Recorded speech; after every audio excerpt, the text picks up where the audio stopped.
Welcome back. Now let's take a look at some sports. Here's Charles Eruka.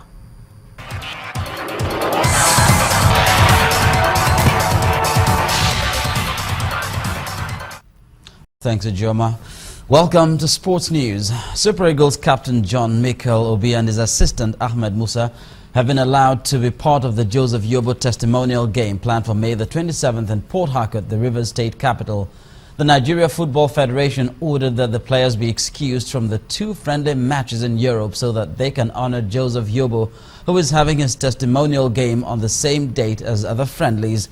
Nigeria will play Mali and France on May the 27th and then take on Luxembourg on June the 1st. Meanwhile, coach Salisu Yusuf has invited Morocco-based midfielder Michael Babatunde to join the squad for the 2 friendly matches.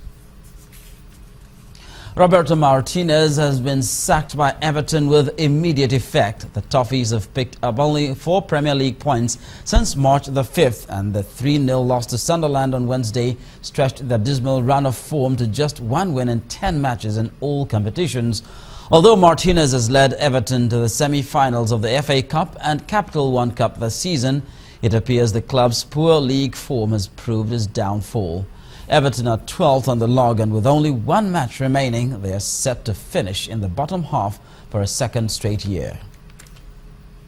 Elsewhere, Ajax Amsterdam coach Frank de Boer is to leave the Dutch side after 5.5 years in charge. The 45-year-old's contract runs out next year, but after their final day implosion in the Dutch title race, Ajax announced they'd agreed to part ways after their tour of China later this month is completed.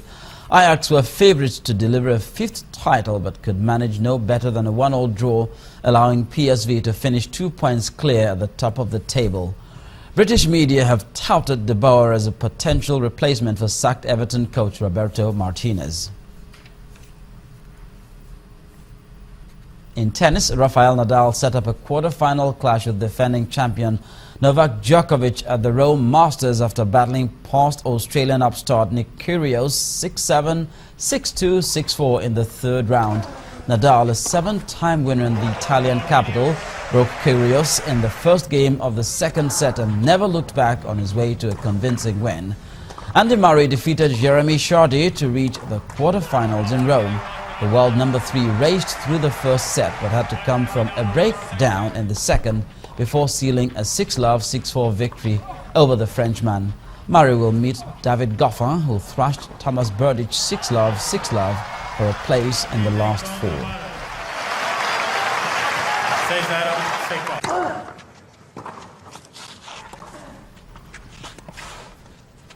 Meanwhile, world number 2 Roger Federer is out of the Rome Masters after losing to Dominic Thiem 7-6, 6-4 in their 3rd round clash. Federer, who was considering pulling out of the match with a back injury, looked below his best, and 22-year-old Thiem came back from a breakdown in the first set to win the tiebreak comfortably. He then broke to lead 3-2 in the 2nd set and served an ace to take the match point in 79 minutes. Game, set and match on Sports News. Back to Ijoma with the rest of the news at 10.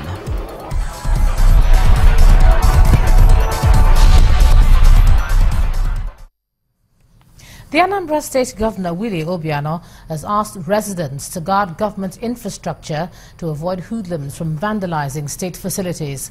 Governor Obiano gave the advice when he performed the Light Up Anambra flyover. He said the idea of the Light project is to activate nightlife and also boost security in the state. Last month, more than 40 kilometers stretch of roads cutting across 10 communities from Aguoka to Nkwo was lit by Governor Willie Obiano. Today, it's the turn of the Amobia flyover.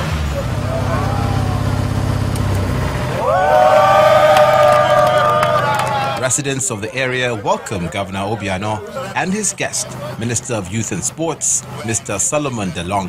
This is practical development and it's not theoretical.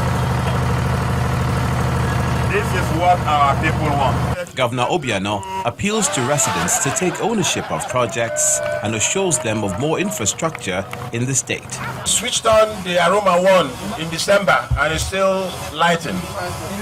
And we are switching on the Amobia 1 today. and before end of May, we switch on the 4 in Kwata Junction, and the whole place will be lit.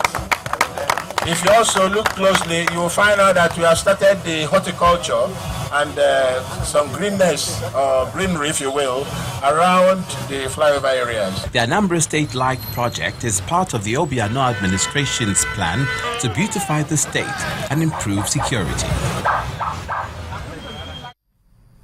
Away from our shores now, Brazil's President Dilma Rousseff has condemned the Senate's move to impeach her as a coup and a farce, saying she's committed no crimes. Here's Pt.4 family with more.